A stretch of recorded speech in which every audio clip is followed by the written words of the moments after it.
नमस्कार दोस्तों, stock market studies में फिर से एक बार आपको बहुत-बहुत स्वागत है। तो आज मैं फिर से आपके सामने कुछ इम्पोर्टेंस कंपनी का अपडेट शेयर करने वाला हूँ। तो वीडियो को पूरा लास्ट तक देखिएगा और अभी तक अपने चैनल को सब्सक्राइब नहीं किया, तो ज़रूर कर लीजिएगा। कंटिन्यूअसली इन्फॉर्मेशन और अपडेट्स पाने के लिए चैनल के ऊपर बने रहिएगा।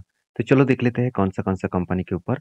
तो सबसे पहले यहाँ पे बात करूँगा एस्ट्रल के बारे में। देखिए एस्ट्रल लिमिटेड के ऊपर बहुत दिनों के बाद जो लेवल का मैं इंतज़ार कर रहा था, वो लेवल को ब्रेकआउट कर चुके हैं। अभी इस लेवल को ब्रेकआउट हुआ, अभी सिचुएशन क्या बनेगा, वो मैं आपके साथ शेयर करूँगा। तो पहले आपको मैं टेक्निकली चार्ट पैटर्न्स के ऊपर लेके जाता हूँ। देखिए, बहुत दिनों से कंपनी के ऊपर एक पैटर्न क्रिएट हो रहा था। अभी देखिए लंबा जर्नी तक देखा जाए तो कंपनी के ऊपर एक कप बना सॉरी एक हेड बना, माफ़ी चाहता हूँ। एक कप बना, उसके बाद यहाँ पे हैंडल बना। कितने बार हैंडल बना? 4-4 बार हैंडल बना। 1, 2, 3 और 4। 4-4 बार यहाँ पे हैंडल क्रिएट हुआ। तो जब भी मैं आपको एक बात मैं बार-बार बोलता रहता हूँ कि जब भी कोई हैंडल पैटर्न अगर बार-बार बने, तो एक पॉसिबिलिटी ज़्यादा है, जब उस लेवल को ब्रेकआउट करेगा, तो एक बड़ा-सा धमाका आपको देखने को मिल सकता है। तो यहाँ पे मैं ट्रेड ऑब्वियसली क्यों लेने वाला हूँ? क्योंकि यहाँ पे देखिए शानदार तरीके से पैटर्न्स जो बन रहा है, इस पैटर्न्स को बार-बार वो रिपीट किया और यहाँ पे जो नीचे जो इसका सपोर्ट था, उस सपोर्ट के नीचे ही नहीं आया और 200 डेज़ ये में भी इसको सपोर्ट दे रहा है और फाइनली हाई वॉल्यूम के साथ यहाँ पे ब्रेकआउट भी हुआ। तो जो रेंज का इंतज़ार था, वो रेंज को ब्रेकआउट किए, तो एक पॉसिबिलिटी ज़्यादा है कंपनी यहाँ से रीबैक करने का। तो एक बेस्ट तरीके से परफॉर्मेंस यहाँ पे देखने को मिल सकता है। तो मैं ज़रूर इस कंपनी के ऊपर कुछ डिसीज़न ज़रूर यहाँ पे लेने वाला हूँ। ऑब्वियसली मैं इस कंपनी के ऊपर ब्रेकआउट हो गया। अभी ब्रेकआउट होने के बाद यहाँ पे अच्छा खासा जर्नी होने का चांसेस रहेगा। क्योंकि इतने लंबे जर्नी के बाद, इतने दिन एक जगह पे होल्ड करने के बाद ब्रेकआउट हुआ, तो इसको मैं 2 तरीके से ट्रेड कहूँगा। एक पहले तो यहाँ पे कफ विथ 100 पैटर्न्स बना, उसका ब्रेकआउट हुआ और दूसरा एक रेंज बना और रेंज को ब्रेकआउट करने के बाद यहाँ पे हाई वॉल्यूम के साथ ब्रेकआउट हुआ, तो यहाँ पे भी एक रेंज बना। तो 2 तरीके से पैटर्न्स कन्फर्मेशन मिला, तो यहाँ पे मैं ज़रूर एंट्री लेने वाला हूँ। तो आप आप इस कंपनी के ऊपर किस तरीके से काम करते हैं ज़रूर कमेंट्स करना और मैंने एंट्री सिर्फ टेक्निकली चार्ट पैटर्न्स के बेसिस में नहीं लिया, कंपनीज़ के जो परफॉर्मेंस है उसके बेसिस में लिया। जैसे कंपनी के क्वार्टरली जो रिजल्ट है वो देखेंगे तो सेल्स में आपको कमियां कभी भी देखने को नहीं मिलेगा। इस बार भी कंपनी हाईएस्ट सेल्स जनरेट किया, एक्सपेंस को कंपनी कंट्रोल में रखा और उस बेसिस में नेट प्रॉफिट जो 95 करोड़ था, उसमें बढ़ के हो चुकी है 113 करोड़ के आसपास। मतलब नेट प्रॉफिट जो है, वो बेस्ट तरीके से यहाँ पे ग्रोथ होता देखने को मिले। अभी इस कंपनी के ऊपर एज़ ए इन्वेस्टर, जैसे आप देखेंगे तो प्रोमोटर से लेकर एफएसजीएस पब्लिक, हर किसी व्यक्ति इस कंपनी के ऊपर होल्ड कर रहा है। क्यों? क्योंकि सब जानते हैं एस्ट्रल इंडिया के नंबर 1 मतलब जो पाई मैन्युफैक्चरिंग कंपनी है, उसके ऊपर काम कर रहा है और मार्केट कैप के हिसाब से कंपनी नंबर 1 है। तो कंपनी के हर दिशा में पॉजिटिविटी दिखेगा। एक चीज़ मुझे बहुत शानदार लगा, ये कंपनी का बोरिंग्स एकदम ना के बराबर है। मगर रिज़र्व जो 170 के आसपास था, वो आज 2800 के आसपास हो चुके हैं। कहाँ से कहाँ तक जर्नी कंपनी कर चुके हैं आप देख सकते हैं। तो एक अलग लेवल का कंपनी का ग्रोथ हो रहा है और इसी ग्रोथ के बेसिस में मैंने क्या किया ट्रेड लिया। और एक पॉइंट्स मैं आपके साथ शेयर करूँगा, जो बहुत सारे लोग मुझे कमेंट्स किया, सर ये जो पैसा कंपनी कर्जा लिया, ये तो वो ईज़ी मिटा सकते हैं। क्या कंपनी के हाथ में इतना पैसा है कि उसको अगर बोला जाए कि मैं कल ही आपको पैसा देना पड़ेगा, क्या वो पैसा दे पाएँगे? चलो वो भी मैं आपको दिखा देता हूँ। आप देखेंगे कंपनी का जो कैश इक्विपमेंट है, कितना? 550 करोड़ के आसपास हाथ में पैसा है। तो कंपनी के तो पास सिर्फ 98 करोड़ के आसपास कितना है? हाँ, 98 करोड़ के आसपास कर्जा है और कंपनी का 530 करोड़ से भी ज़्यादा हाथ में कैश है। तो कैश जितना है, वो ईज़िली एक बार नहीं 5 बार इस तरीके से लोन को वो मिटा पाएँगे।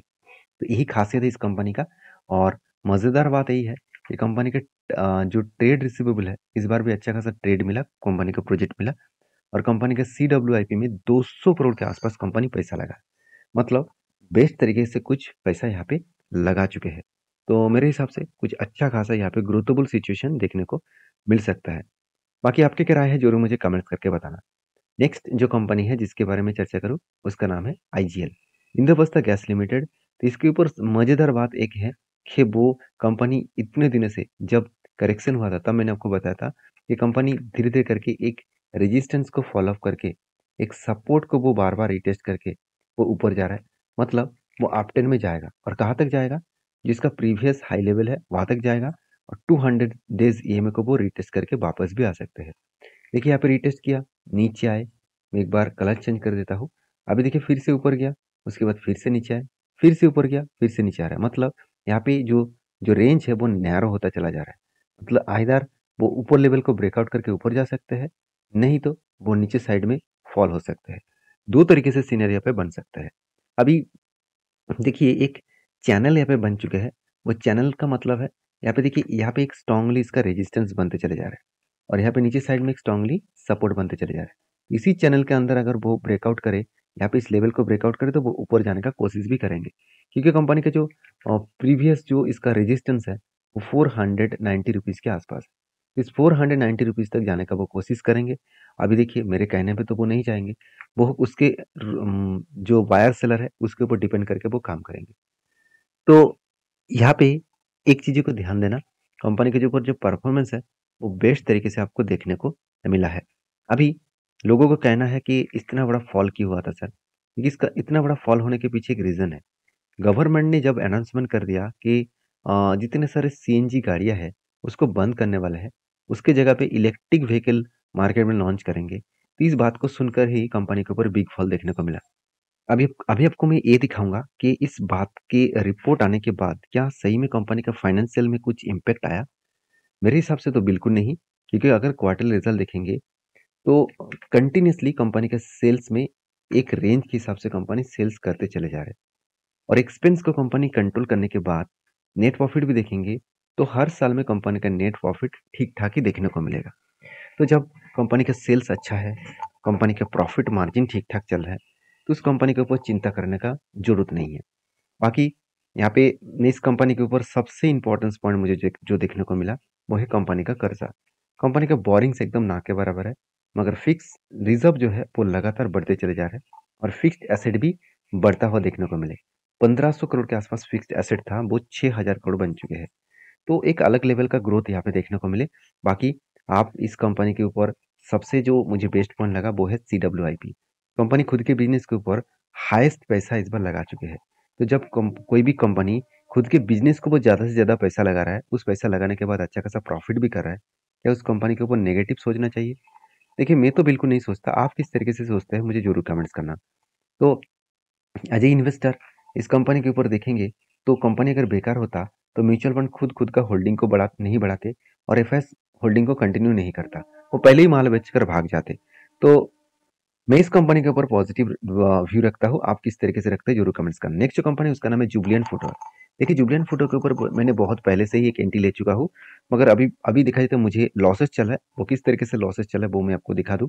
देखिए जो एक कप विद 100 बना था और फाइनली इस लेवल को ब्रेकआउट किया, उसके बाद रिटेस्ट किया। जब रिटेस्ट किया मैंने यहाँ पे एंट्री लिया था, ऊपर भी गया था, टारगेट के नजदीक से ही कंपनी रीबैक किया और यहाँ पे देखिए फिर से एक बार वो रीबैक करने का कोशिश कर रहे हैं। देखिए रीबैक करने का कोशिश तो कर रहे हैं, मगर एक चीज़ों को ध्यान देना, यहाँ पे स्ट्रांगली कंपनी का क्या है, यहाँ पे स्ट्रांगली कंपनी का एक सपोर्ट जोन है, क्योंकि इसी लेवल को टच किया, इसी लेवल को टच किया, ऊपर गया, फिर से इसी लेवल को टच करने के बाद ऊपर जा रहा है। तो दो तरीके से सिनेरियो बन सकते हैं। आइदर कोई सपोर्ट को ब्रेक करे तो एक बड़ा फॉल दिखेगा, अगर सपोर्ट को ब्रेक ना करे तो यहाँ से वो रीबैक करेगा। तो कहने का मतलब है कि अच्छा खासा लेवल्स यहाँ पे देखने को मिल सकता है। तो मैं इस कंपनी के ऊपर एंटी किस बेसिस में लिया वो भी मैं आपके साथ शेयर कर लेता हूँ। देखिए कंपनी का जो क्वार्टर रिजल्ट है वो देखेंगे, सेल्स में कोई भी कमियां देखने को नहीं मिलेगा। एक्सपेंस को भी कंपनी कंट्रोल में रखे, उस बेसिस में नेट प्रॉफिट भी चलो ठीक ठाक ही है, मैं मान लेता हूँ। इस बार नेट प्रॉफिट कम हुआ, फिर भी मैं मान लेता हूँ कंपनी का नेट प्रॉफिट एक ही रेंज के ऊपर हो रहा है। तो जुबलियन फूड्स जो है, इसका जो मेनली बिजनेस है वो किसके ऊपर है? डोमिनोज पिज्जा के ऊपर। तो डोमिनोज पिज्जा इसका सबसे ज़्यादा बिजनेस है। अगर मैं इसके मार्केट शेयर के बारे में बात करूँ तो मार्केट शेयर आप देख सकते हैं, पिज्जा जो डोमिनोज पिज्जा है 70% मार्केट शेयर अकेला पिज्जा कंपनी ही लेके रखा है। तो कंपनी में उतना मतलब हालत खराब है ऐसे नहीं कहूँगा। कंपनी का परफॉर्मेंस अच्छा है, तो इसलिए इंस्टीट्यूशन भी इस कंपनी के ऊपर बाइंग कर रहा है। और म्यूचुअल फंड ने क्या-क्या देखिए, इतना बड़ा सेलिंग होने के बाद सेलिंग प्रेशर होने के बाद म्यूचुअल फंड ने जनवरी मंथ में अच्छा खासा बाइंग कर लिया है। तगड़ा बाइंग किया, आज तक इतना बाइंग ज़्यादा नहीं हुआ। तो मतलब म्यूचुअल फंड ने अच्छा खासा बाय करा तो कुछ ना कुछ बड़ा धमाका होने का चांसेस है। बाकी एज ए इन्वेस्टर इस कंपनी के ऊपर देखिए एफएस और डीएस सबने इस कंपनी के ऊपर होल्डिंग को कंटिन्यू कर रहा है।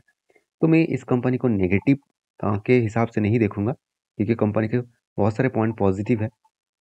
कंपनी की जो बोरिंग्स है, बहुत सारे लोग मुझे पूछते रहते हैं, सर कंपनी के पास कोई भी कर्जा नहीं था, अभी कंपनी क्यों कर्जा लिया?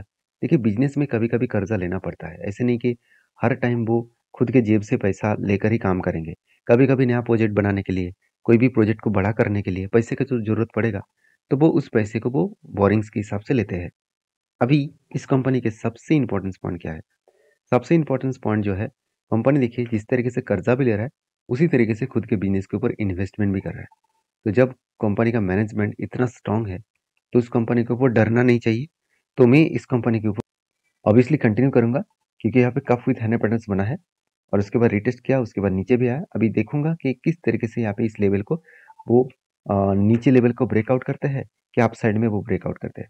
देखिए, जो बाइंग का वॉल्यूम हुआ, वो मेरे हिसाब से एक बेस्ट बाइंग वॉल्यूम देखने को मिला। तो हायर वाली बाइंग का वॉल्यूम देखने को मिला है।